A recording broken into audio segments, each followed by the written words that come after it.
Hello guys, welcome to my channel Antara's blog.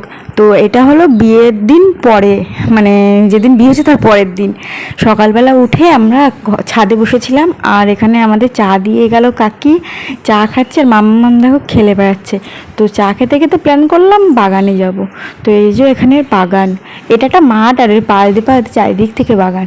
এই মাঠে এসে মামাম যে কি খুশি, আমাদের ওখানে তো এত জায়গা কোথাও নেই। সে বাগানে এসে বসে সব কিছু দেখাচ্ছিলাম, দেখো চারিদিকটা। এখানে আমরা 3-4 জন মিলে বসেছিলাম, তারপরে সবাই এসেছিলো।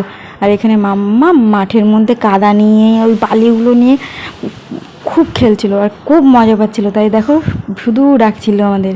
আর গরম থাকলেও ওই বাগানে এত হাওয়া দিচ্ছিল যে গরম তেমন লাগছিলই না।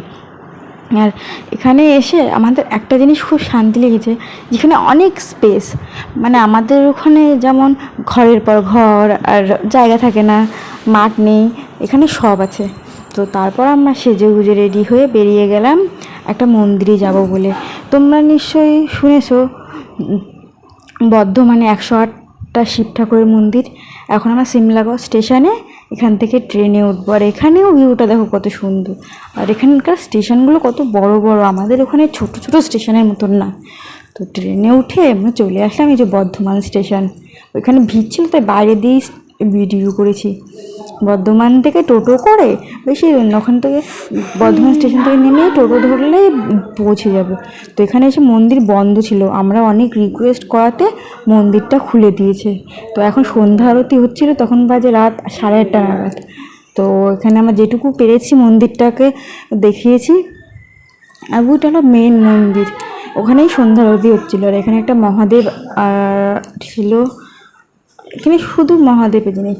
আর ওই সাইডটাই 108টা মন্দির, আর ওই দিক থেকে বেরোনোর পথ সবই ঘুরে ঘুরতেছিলাম। আর এটা হলো মানদ মন্দির, এখানে এসে মানত করলে নাকি সব পূর্ণ হয়, তাই আমরাও একটু পড়ে গেলাম। আর এই যে হলো মহাদেব, সবাই কমেন্টে হর হর মহাদেব বলে দাও। যেখান থেকে তাড়াতাড়ি করেই বেরিয়ে যেতে হয়েছিলো, আমাদের বেশিক্ষণ থাকতে দেয়নি, প্রসাদ খেয়েই বেরিয়ে গেলাম। আর এই যে মাম্মাম দেখো ছেড়ে দিয়ে জায়গা পেয়ে দৌড়ে বেড়াচ্ছে। আর এটা হলো ওই মুখ্য দ্বার, মানে মেন গেট। তো এখান থেকে আমরা আস্তে আস্তে করে বেরিয়ে যাওয়ার ব্যবস্থা করছি। এখন আমাদের বেরোনোর সময় হয়ে গেছে, তাই জন্য আমরা বেরিয়ে পড়ার জন্য তৈরি হয়ে গেলাম। বেরোনোর আগেও চারিপাশটা দেখে যাচ্ছি। মন্দিরের বাইরের সাইডে একটা হরগৌরীর মন্দির, মানে মূর্তি আছে। এই যে সেই হরগৌরীর মূর্তিটা দেখো, আমি যাচ্ছি এখানে। আর একটাই পদ্ম ফুল ফুটেছিল, কত সুন্দর লাগছিল, সেটাও আমি ভিডিও করে দেখিয়েছি। পদ্ম ফুলটা কত সুন্দর, যে এখানে হলো পদ্ম ফুলটা আছে, হরগৌরীর মূর্তি। এই দেখো পদ্ম ফুলটা। আর আমরা আজকে যেদিনই গেছিলাম সেদিন ওখানে একটা স্পেশাল পুজো হচ্ছিলো, কারণ যে ওখানে আমাবতী, তো তাই ওখানে পুজো হচ্ছিলো মহাদেবের। তো ফাইনালি এখন আমাদের বেরিয়ে যেতেই হবে, মন্দির বন্ধ হবে। তো আমি মাম্মামকে কোলে নিয়ে বেরিয়ে আসছি। তো দেখো আমাদের পুজো দেওয়ার জন্য টোপলে টিপও পরিয়ে দিয়েছে। তো এখন যেতে হবে বাড়ির দিকে, বেশিক্ষণ দেখতে পারলাম না মন্দিরটাকে।